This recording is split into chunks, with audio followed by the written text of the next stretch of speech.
So what is the meaning of revenue claim? We saw in paragraph 1, this is article 28 paragraph 2, we saw in paragraph 1 that the assistance extends to revenue claims, right? So if a particular claim of the Indian government amounts to revenue claim, it is only then that the Poland government will be under an obligation to offer administrative or collection assistance for taxes. So what is the meaning of this revenue claim? That is something which is defined in paragraph 2. The term revenue claim as used in this article means. The use of the word means indicate that the definition is exhaustive. An amount owed in respect of taxes of every kind and description. So if there is an individual who owes taxes of any kind or description to the Indian government imposed on behalf of the contracting states, it could be on behalf of India or of their political subdivisions or local authorities. Any kind of tax which is due to a contracting state, let's say India, or a political subdivision or local authority of India, for which a person owes any amount to the Indian government, will be considered as a revenue claim, but it is qualified. And what is the qualification?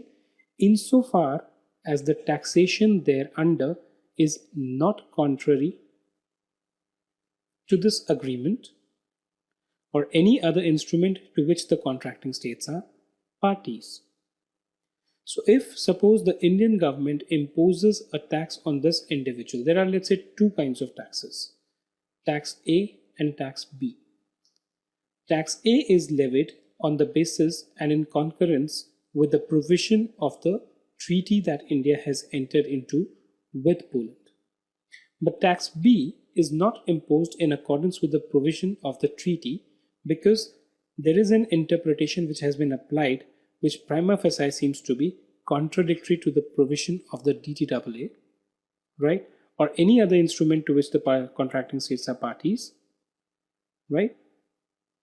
Then it is only the first type of amount which is going to satisfy the requirement of being a revenue claim and not the second one. So Poland will not be under an obligation to assist in collection of taxes insofar as this B part is concerned. So these taxes we can say is the taxes which are levied as per the provision of the convention, as well as interest, administrative penalties and cost of collection or conservancy related to such amount. So if there is $100 of tax which is due, since this tax has not been paid for a year, let's say $12 is levied by way of interest on this, right? There's a penalty of $50 for violating the provisions and taking a contrary stand and not paying taxes. And there's a collection cost of, let's say, $30.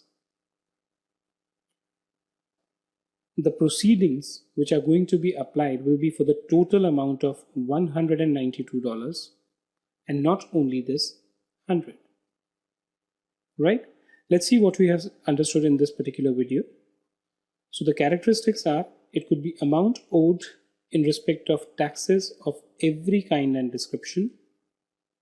It should be imposed on behalf of the contracting state, their political subdivision or local authorities. The taxation should not be contrary to the treaty provision or provision of any other agreement that the parties have entered into. And what all is included, we'll see in the next slide. It basically covers not only the taxes, it includes the interest relating to the taxes, the administrative penalties relating to the taxes, the cost of collection or conservancy related to the taxes. All these amounts will be recoverable and the assistance shall be provided not only in respect of the tax but also in respect of the other three amounts as well.